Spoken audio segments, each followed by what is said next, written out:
नमस्कार, राजनीतिक चर्चा में आपका स्वागत है। मैं आपके साथ मुरली मनोहर और आप देख रहे हैं नेशनल कवरेज। सबसे पहले तो देशवासियों को, प्रदेशवासियों को, जनपद वासियों को और नेशनल कवरेज के जितने भी दर्शक हैं, आप सभी लोगों को स्वतंत्रता दिवस की ढेर सारी शुभकामनाएं।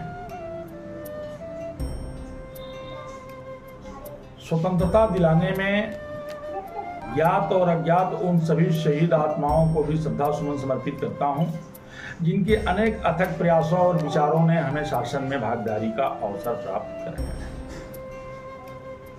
हम आज शुरू करते हैं राजनीतिक चर्चा में उत्तर प्रदेश में होने वाले 10 विधानसभा सीटों पर उपचुनाव।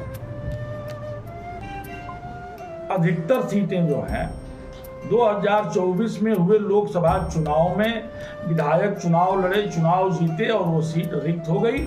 उस पे जो है लगभग 10 सीटों पे चुनाव होने जा रहा है। जहां समाजवादी पार्टी उत्तर प्रदेश में अच्छा प्रदर्शन करके काफी उत्साहित है, वहीं भारतीय जनता पार्टी इस उपचुनाव में अपने खोए हुए जनाधार को वापस लाना चाहती है। कोई कोर कसर भारतीय जनता पार्टी छोड़ना नहीं चाहती है।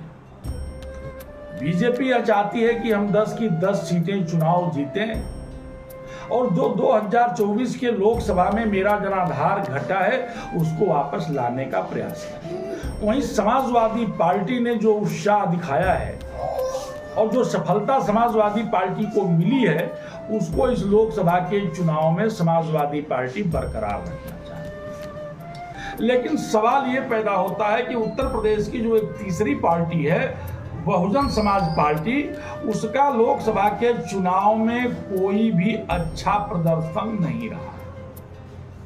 बीते विधानसभा के चुनाव में और लोकसभा के चुनाव में बसपा एकदम हाशिए पर चली गई। अब कहीं न कहीं बसपा प्रमुख मायावती जी को यह चिंता सताने लगा है कि हम सत्ता में जाएं चाहे न जाएं, लेकिन जो हमारा जनाधार है अब वो अभी हमसे खिसकते हुए नजर आ रहा है। बीते लोकसभा के चुनाव में 18% दलित मतदाता भी जो है इस बार पीडीए के साथ चले गए और दलित मतदाता जब पीडीए के साथ चले गए तो समाजवादी पार्टी यानी पीडीए को ऐतिहासिक जीत मिला। लेकिन बसपा एकदम हाशिए पर चली गई। बसपा अपने खोए हुए जनाधार को वापस करने या बसपा को और नुकसान न हो, जो उनके अपने दलित मतदाता हैं वो कहीं उनको छोड़ करके जाने न पाए, इसके लिए पहली बार मैं देख रहा हूं कि उत्तर प्रदेश के 10 विधानसभाओं में जो है वो चुनाव मैदान में उतरने जा रहे हैं। बसपा जो है अक्सर देखा गया है कि उपचुनाव से बहुत दूरी बना करके रहती है। वह उपचुनाव में चुनाव मैदान में उतरना नहीं चाहती है, लड़ती नहीं है। लेकिन बसपा को ये कहीं न कहीं लग गया है, कहीं न कहीं दिखाई देने लगा है।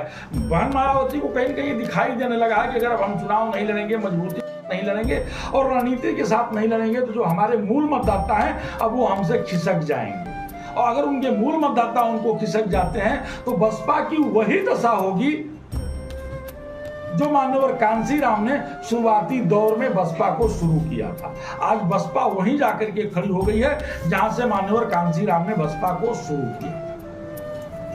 विधानसभा में 1 सीट है, लोकसभा में 1 भी सीट उत्तर प्रदेश से नहीं निकला है। इनके मतदाता भी जो है 18% के लगभग जो है पीडीए में चले गए हैं। इन सभी चीजों को देखते हुए बहन मायावती जी ने पिछले रविवार को अपने सभी जो है पदाधिकारी और विश्वास पात्र लोगों के साथ बैठक की और बैठक में यह निर्णय लिया कि अब हम लोकसभा के बाद जो हार हुई है, विधानसभा का उपचुनाव भी लड़ूंगी। अब सवाल 2 खड़ा होता है राजनीति में, क्या ये बीजेपी की चाल है? बीजेपी के किसी रणनीति के तहत जो है बसपा चुनाव मैदान में उतर रही है। बीजेपी को भी अब दिख गया है कि बसपा अगर मजबूती से नहीं लड़ेगी तो बसपा के जो दलित मतदाता हैं अगर वह पीडीए में चले जाएंगे तो भारतीय जनता पार्टी के लिए बहुत कठिन डगर होगा। उत्तर प्रदेश में बहुत कठिन डगर है पनघट की। बड़ा मुश्किल हो जाएगा बीजेपी को जीतना। 2027 में विधानसभा का चुनाव है और 10 विधानसभा में होने वाले उपचुनाव जो है सेमीफाइनल है। जो जीतेगा 10 विधानसभाओं में वही जो है फाइनल मैच खेल पाएगा 2027 का।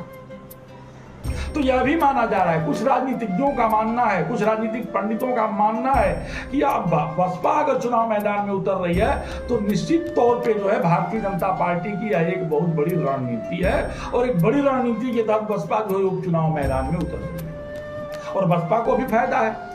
बसपा का खोया हुआ जनाधार जो है बसपा अब उसको हर हालत में वापस ले आना चाहती है।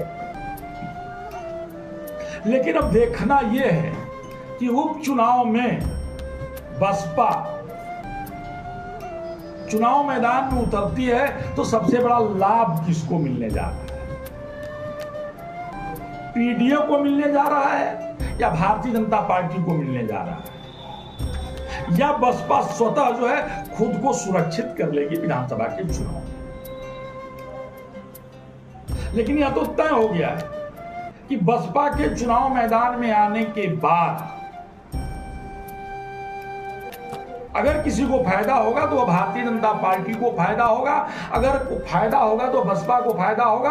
भारतीय जनता पार्टी अधिक से अधिक सीटें निकालने में कामयाब हो सकती है और बसपा अपने खोए हुए जनाधार को वापस ला सकती है। इसमें एक बड़ा नुकसान पीडीए को हो सकता है। पीडीए का मतलब था पिछड़ा दलित और मुसलमान, लेकिन अगर दलित एक बार पुनः बसपा के तरफ चले जाते हैं तो निश्चित तौर पे बसपा का जनाधार उनको वापस मिलेगा और भारतीय जनता पार्टी जो है इसका सीधा सीधा लाभ लेते हुए नजर आ रही है। राजनीतिक चर्चा में आज इतना ही।